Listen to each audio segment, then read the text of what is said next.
বিসমিল্লাহির রহমানির রহিম। আসসালামু আলাইকুম রহমতুল্লাহ। সুপ্রিয়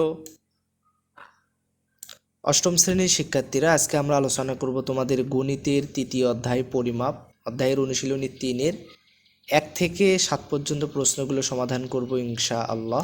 তো 1 নম্বর প্রশ্নে বলা হচ্ছে 4 সেন্টিমিটার বাহু বিশিষ্ট ঘনকের সম্পূর্ণ পৃষ্ঠের ক্ষেত্রফল কত বর্গ সেন্টিমিটার। তো আমরা আসলে কি জানি যে একটি ঘনকের 6টি তল বা পৃষ্ঠ থাকে এবং প্রতিটি তল একটি বর্গক্ষেত্র। তাহলে ঘনকের এক বাহু সমান যদি 4 সেন্টিমিটার হয়, তাহলে ঘনকের সম্পূর্ণ পৃষ্ঠের ক্ষেত্রফল হবে 6a স্কয়ার বর্গ সেন্টিমিটার। ঠিক আছে, তো এখন হচ্ছে 6 গুণন a এর মান যদি আমরা 4 বসাই, তার উপর a স্কয়ার মানে হচ্ছে দুইটা 4 গুণন আকারে আছে, তো a স্কয়ারকে লেখা যায় a এর মান 4 বসায় তার উপর স্কয়ার মানে 4a স্কয়ার। 4 স্কয়ার অর্থ হচ্ছে দুইটা 4 গুণন আকারে আছে, তো এখানে দুইটা 4 গুণন আকারে লেখা হয়েছে। তাহলে 4 4 16, 6 16 96 বর্গ সেন্টিমিটার। তাহলে উত্তর হবে ঘ 96 বর্গ সেন্টিমিটার। প্রশ্ন 2-এ বলা হচ্ছে একটি গাড়ির চাকার পরিধি 5 মিটার।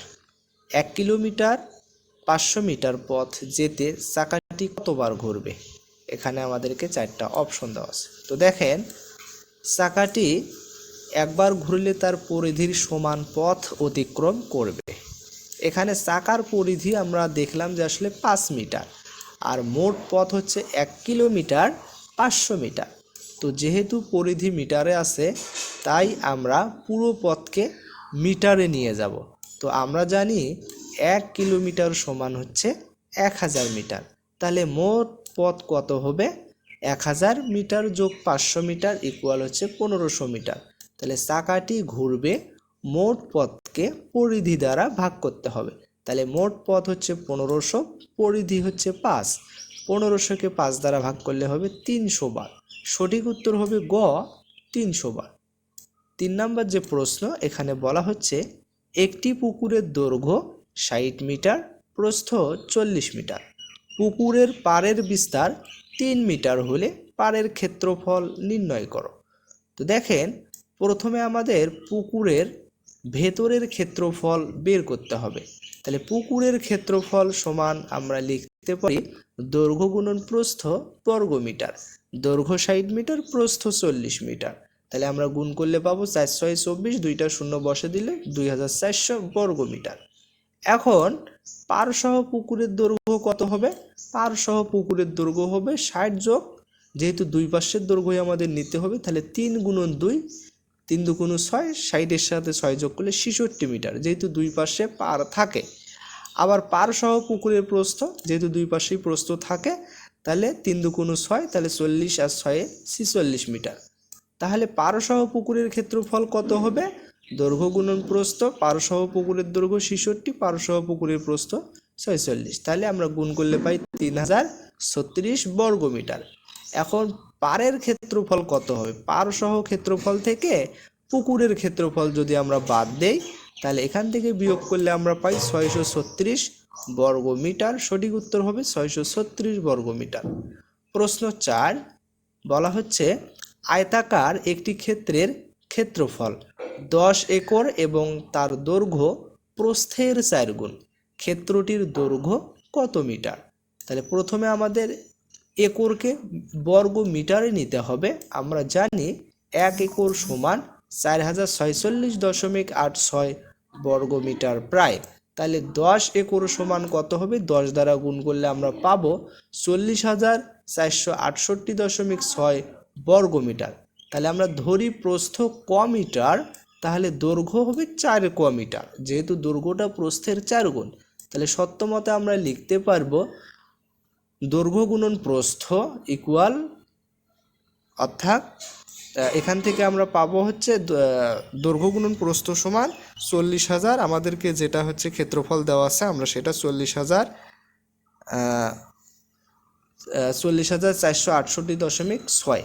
ঠিক আছে, তাহলে এখান থেকে এই ক আর ক যদি আমরা গুণ করি তাহলে হবে ক স্কোয়ার। ঠিক আছে, তো আমরা ক স্কোয়ারের সাথে 4 গুণন আকার আছে, ডান পাশে যায় ভাগ হবে। তো ডান পাশে যদি আমরা ভাগ করি 40,468.6কে ভাগ করলে আমরা পাবো 10,000 117.15। ঠিক আছে, এখন কয় স্কোয়ার, কয়ের স্কোয়ারটা যদি রুট হয়ে যায় তাহলে রুট করলে আমরা পাবো হচ্ছে 100.58 মিটার প্রায়। সুতরাং দৈর্ঘ্য কত হবে, একে 4 দ্বারা প্রস্থ, যেহেতু ক ধরেছিলাম প্রস্থ, তাহলে দৈর্ঘ্য একে 4 দ্বারা গুণ করতে হবে। তো 4 দ্বারা গুণ করলে আমরা পাবো হচ্ছে 402.32 মিটার প্রায়। 5 নম্বর প্রশ্নে বলা হচ্ছে যে একটি আয়তাকার ঘরের দৈর্ঘ্য প্রস্থের 1.5 গুণ, প্রস্থের 1.5 গুণ, এর ক্ষেত্রফল 216 বর্গমিটার হলে পরিসীমা কত? তো ধরি ঘরের প্রস্থ ক মিটার, তাহলে দৈর্ঘ্য যেহেতু প্রস্থের 1.5 গুণ, তাহলে হবে 1.5 ক মিটার, এটা হবে কি দৈর্ঘ্য। ঠিক আছে, তো সত্যমতে আমরা লিখতে পারি দৈর্ঘ্য গুণন প্রস্থ সমান ক্ষেত্রফল 216, তাহলে ক আর ক গুণ করলে হবে ক স্কোয়ার, ক স্কোয়ারের সাথে যে 1.5 গুণনাকার আছে ডান পাশে যায় ভাগ হবে, তো এক্ষেত্রে আমরা ভাগ করলে পাবো 144, তাহলে ক স্কোয়ারের স্কোয়ারটা ডান পাশে যায় রুট হবে, 144কে রুট করলে পাবো হচ্ছে 12। ঠিক আছে, তাহলে এখান থেকে ক আমরা ধরেছিলাম হচ্ছে প্রস্থ, তাহলে প্রস্থ 12 মিটার, তাহলে দৈর্ঘ্য যেহেতু প্রস্থের 1.5 গুণ, তো 12কে 1.5 দ্বারা গুণ করলে পাবো 18 মিটার। তাহলে ঘরের পরিসীমার সূত্র আমরা জানি 2 ইন্টু দৈর্ঘ্য যোগ প্রস্থ, তো এই ক্ষেত্রে দৈর্ঘ্য আর প্রস্থ যোগ করে তাকে 2 দ্বারা গুণ করলে আমরা পাবো 60 মিটার, তাহলে সঠিক উত্তর হবে 60 মিটার। এখন যে 6 নম্বর প্রশ্নটি আছে, তো 6 নম্বর প্রশ্নে বলা হচ্ছে একটি ত্রিভুজাকৃতি ক্ষেত্রের ভূমি 24 মিটার এবং উচ্চতা 15 মিটার 50 সেন্টিমিটার হলে এর ক্ষেত্রফল নির্ণয় করো। তো এখানে ভূমি 24 মিটার, উচ্চতা 15 মিটার 50 সেন্টিমিটার, যেহেতু 100 সেন্টিমিটার আমরা জানি 1 মিটার হয়, তাহলে 50 সেন্টিমিটারে হবে 0.5 মিটার বা 0.5 মিটার, তাহলে উচ্চতা হবে 15.5 মিটার। আমরা জানি ত্রিভুজের ক্ষেত্রফল নির্ণয়ের সূত্র হচ্ছে হাফ গুণন ভূমি গুণন উচ্চতা। তো এক্ষেত্রে আমরা যদি এখন মান বসাই তাহলে পাবো 186 বর্গমিটার, তাহলে সঠিক উত্তর হবে 186 বর্গমিটার। প্রশ্ন 7 বলা হচ্ছে যে একটি আয়তাকার ক্ষেত্রের দৈর্ঘ্য 48 মিটার এবং প্রস্থ 32 মিটার 80 সেন্টিমিটার, ক্ষেত্রটির বাইরে চারিদিকে 3 মিটার বিস্তৃত একটি রাস্তা আছে, রাস্তাটির ক্ষেত্রফল কত? তো প্রথমে আমাদের প্রস্থটিকে মিটারে নিয়ে আসতে হবে। আমরা জানি 100 সেন্টিমিটার সমান হচ্ছে 1 মিটার, তাহলে 80 সেন্টিমিটার সমান হবে 0.8 মিটার, অথবা 80কে 100 দ্বারা ভাগ করলে 0.8 মিটার। সুতরাং ক্ষেত্রটির প্রস্থ হবে 32.8 মিটার। এবার আমরা রাস্তা বাদে ভেতরের অর্থাৎ আয়তাকার ক্ষেত্রে ক্ষেত্রফল বের করব, তাহলে ক্ষেত্রফল হবে দৈর্ঘ্য গুণন প্রস্থ বর্গমিটার। তো দৈর্ঘ্য প্রস্থ গুণ করলে আমরা পাই হচ্ছে 1574.4 বর্গমিটার। যেহেতু রাস্তাটি ক্ষেত্রের বাইরে, তাই রাস্তাটির কারণে দৈর্ঘ্য প্রস্থ দুই দিকেই বাড়বে, তাহলে রাস্তার দৈর্ঘ্য হবে আমাদের যেহেতু উভয় দিকে বাড়বে, তাহলে 48 যোগ 3 দুগুণ 6, তাহলে 48-এর সাথে 6 যোগ করলে 54 মিটার, আর রাস্তা সহ প্রস্থ আমরা পাবো হচ্ছে 38.8 যোগ 3 দুগুণ 6, তাহলে 32.8-এর সাথে 6 যদি আমরা যোগ করি 38.8। ঠিক আছে, আচ্ছা এখন হচ্ছে দেখেন রাস্তা সহ আয়তাকার ক্ষেত্রের ক্ষেত্রফল। ঠিক আছে, আমরা এখান থেকে যদি ক্যালকুলেশন করি তাহলে পাই হচ্ছে 2095.2 বর্গমিটার। এখন রাস্তাটির ক্ষেত্রফল বের করতে হলে বড় ক্ষেত্রফল থেকে ছোটটি বিয়োগ করতে হবে, তাহলে রাস্তাটির ক্ষেত্রফল আমরা পাবো হচ্ছে বিয়োগ করলে 520.8 বর্গমিটার, তাহলে সঠিক উত্তর হবে 520.8 বর্গমিটার। তো আশা করি প্রশ্নগুলো তোমরা অবশ্যই বুঝতে পেরেছ।